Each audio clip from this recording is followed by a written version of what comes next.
My name is Heather Howard, and I am a health technical advisor at the American Refugee Committee based in Minneapolis, Minnesota.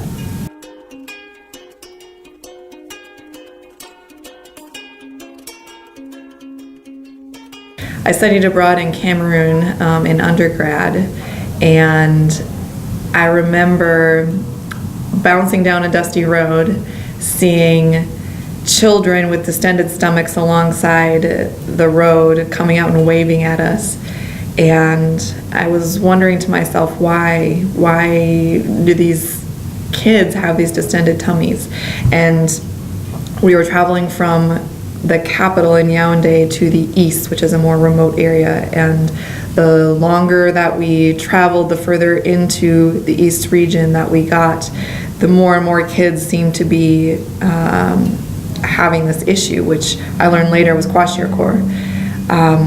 But it led into an independent study project of malnutrition and conceptions of nutrition across different ethnicities in Cameroon. And without knowing it at the time, that was really my first foray into public health. After I graduated, I got a job with Chapago, and the rest is history. I've been in international health pretty much ever since. So I started working at American Refugee Committee just over 3 years ago. I actually transitioned from a role in DC with the Institute for Reproductive Health. This position came up, and I'm from Minnesota originally, and I couldn't pass up the opportunity to do global health in my hometown. The opportunities are few and far between, and I was lucky enough to land the position. It was a transition from development into humanitarian work, one that I was a bit apprehensive about at the time, but I have really enjoyed the transition and have learned so much. I enjoy the pace. I enjoy working with the world's most vulnerable populations, and I am happy to continue working in this field for a long time. So my role at ARC is a health technical advisor, and what I do in this role is basically support my counterparts in our country programs. So we have a senior health coordinator or technical person in each of the countries where ARC works, and my role is to ensure that the programming, the health programming, is of the highest quality in each of those countries. So I am helping with program design. I am troubleshooting with the senior health technical people. I call them on a regular basis. We touch base about the various activities that are going on, any issues that they may be encountering. We review epidemiologic data and service statistic data to see if there are any particular issues, malaria outbreak, increase in malnutrition, a measles outbreak, those sorts of things, to see if there's anything that we need to do to respond. And then we're also monitoring humanitarian conditions. So, for example, right now in Rwanda, we are monitoring the political situation across the borders in Congo and in Burundi, and doing some contingency planning for possible population movements into Rwanda. And we need to make sure that we are ready to accept those populations and be ready to provide health services to them if they end up moving into Rwanda. My favorite part of my job is absolutely interacting with my counterparts in the country programs where we work. It is so inspiring to see their motivation to provide services for the populations that we are providing services for.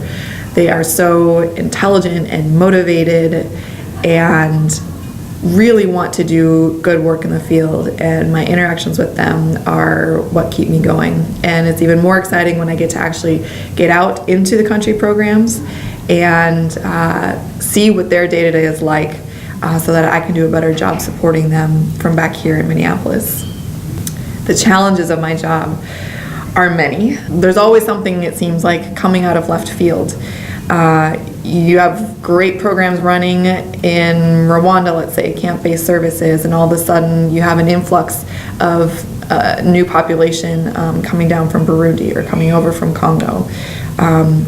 Things might be running smoothly in South Sudan, and then all of a sudden there's a violent flare-up, and We have to evacuate our staff from Juba, the capital, and our health services have to shut down, some of them.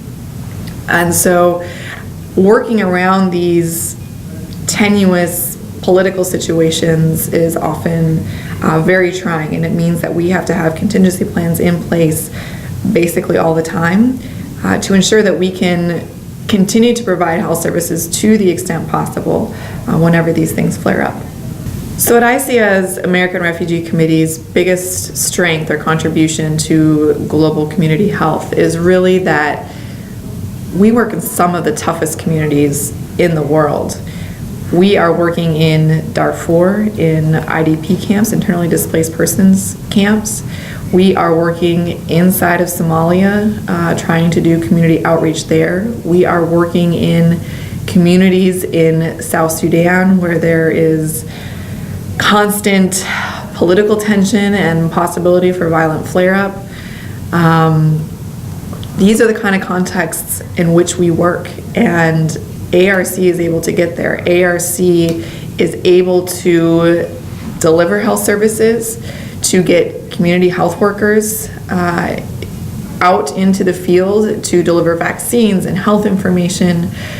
We are there, and I think that's absolutely our strength, that these are the kind of places where a lot of other organizations might back down, might not have the means or expertise to get in there and work with these kinds of population, and that is absolutely our strength.